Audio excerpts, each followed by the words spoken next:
When is enough? Enough. You got the promotion, and then you wanted the next one. You bought the house, and then you wanted a bigger one.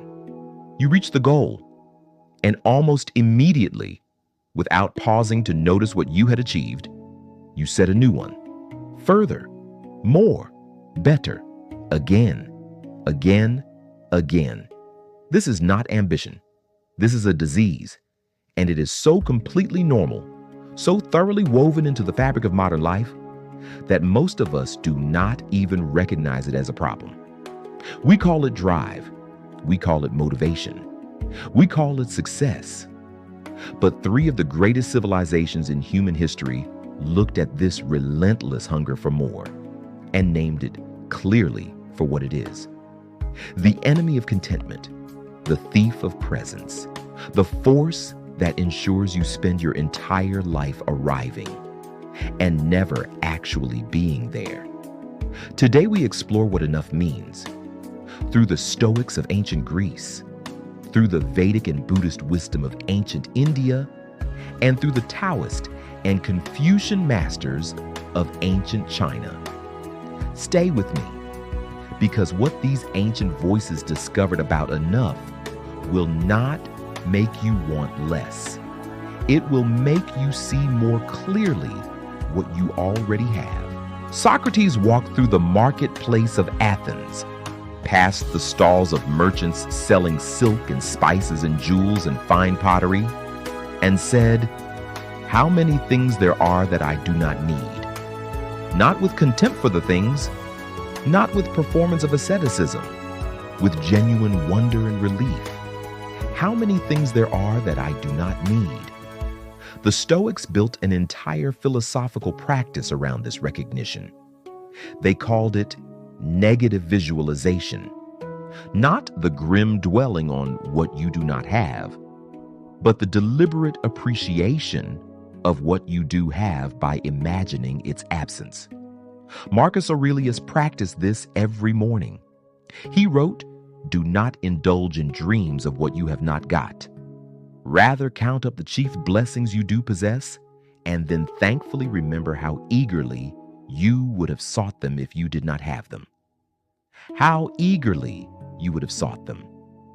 The food on your table, how desperately you would want it if it were not there. The people you love, how fiercely you would long for them if they were gone. The health you take for granted, how completely it would transform your understanding of enough if it were taken away." Seneca wrote, "It is not the man who has too little who is poor, but the man who hankers after more. Poverty is not a condition of having little. It is a condition of the mind that is never satisfied regardless of how much it has. The richest man in Rome can be the poorest man in the world if his mind is always reaching for what it does not yet possess. The slave Epictetus, with nothing, was richer than any of them, because he had learned the one lesson that transforms the relationship between the self and the world. Enough is not an amount. It is a decision. You do not arrive at enough by acquiring more. You arrive at enough by deciding that what you have is sufficient for who you are." The Sanskrit word is Santosha. It is one of the niyamas, the personal observances of yoga, listed by Patanjali in the Yoga Sutras. It means contentment, but not passive contentment, not resignation to circumstance, not the giving up of aspiration. Patanjali describes Santosha as the supreme happiness, not one of the happinesses, the supreme one, above pleasure, above achievement, above recognition, above comfort. The contentment that comes not from having everything you want, but from being fully present to everything you have. The Bhagavad Gita speaks to this through Krishna's teaching on non-attachment. He says, "One who is not disturbed in mind, even amidst the threefold miseries, or elated when there is happiness, and who is free from attachment, fear, and anger is called a sage of steady mind. A sage of steady mind, not a sage of empty mind, not a sage who has stopped caring, but a sage whose contentment is so deeply rooted that it is not fundamentally disturbed by the fluctuations of circumstance. When things go well, the sage does not grasp. When things go badly, the sage does not despair. Because the sage has found something beneath the fluctuations, a deeper sufficiency that does not depend on the weather of events. The Buddha approached Santosha through the teaching on desire. He observed that suffering, dukkha, arises from tanha, craving.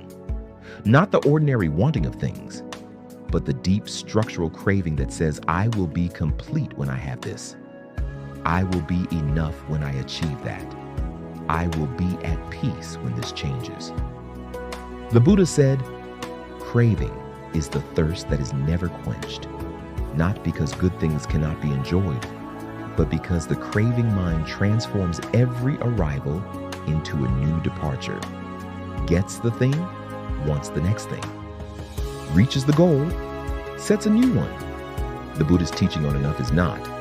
Stop wanting. It is. Notice the wanting. Observe it clearly. See that it promises satisfaction and never quite delivers it. And in that clear seeing, find the freedom that was never actually dependent on having more. Lao Tzu understood enough more deeply than perhaps any philosopher who ever lived. He wrote, "He who knows he has enough is rich. Not, he who has enough is rich. He who knows he has enough. The knowledge is the wealth. The recognition is the richness. The seeing clearly is the arrival." And again, there is no greater calamity than not knowing what is enough. There is no greater fault than wanting more. Not wanting more as such, but wanting more as the permanent condition of a mind that cannot rest in what it has. Lao Tzu observed in nature something that he applied to the human condition. The Tao never strains, never reaches, never grasps. And yet, through the Tao, all things are accomplished. The tree does not strain to grow. The river does not strain to flow. The sun does not strain to rise. Each expresses its nature completely and without excess. This is the Taoist teaching on enough.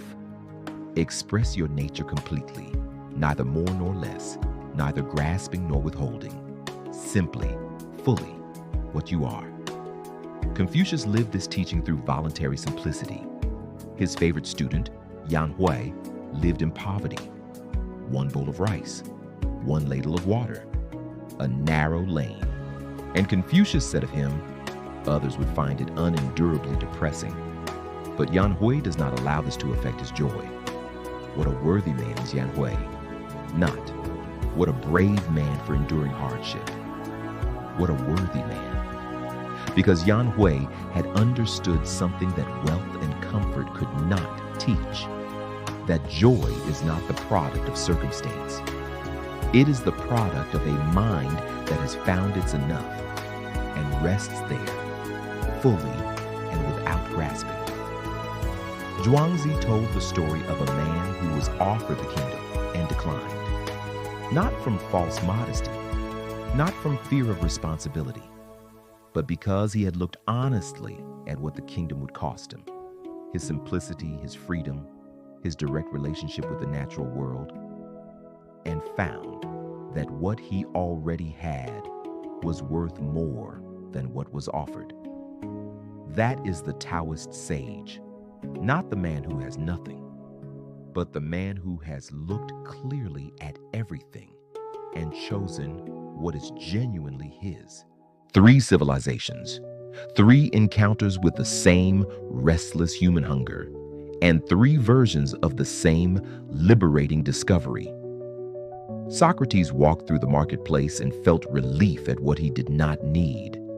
Patanjali called contentment, Santosha, the supreme happiness, above every other form of joy. Lao Tzu wrote, He who knows he has enough is rich. They never met each other. They never read each other's words. And yet, one truth. Enough is not an amount. It is not a number in a bank account, not a position on an organizational chart, not a size of house or a make of car or a level of recognition. Enough is a quality of attention. The attention that looks at what is already here, the people, the work, the ordinary moments of an ordinary day, and sees them clearly for what they actually are. Extraordinary, irreplaceable, sufficient. The Stoic calls it negative visualization, imagining the absence of what you have until you can see its presence clearly. The yogi calls it Santosha, the contentment that is not given by circumstance but chosen by the still mind. The Taoist calls it knowing what is enough, and in that knowing, finding the only wealth that cannot be taken away. One truth, three voices. Enough is not the end of wanting. It is the beginning of seeing. And in the seeing, everything you already have becomes, for the first time, enough. Subscribe to One Truth, Many Voices, where every week we sit with the greatest minds of Greece, India, and China and listen for the wisdom beneath all their words. One truth, many voices, many paths. See you next week.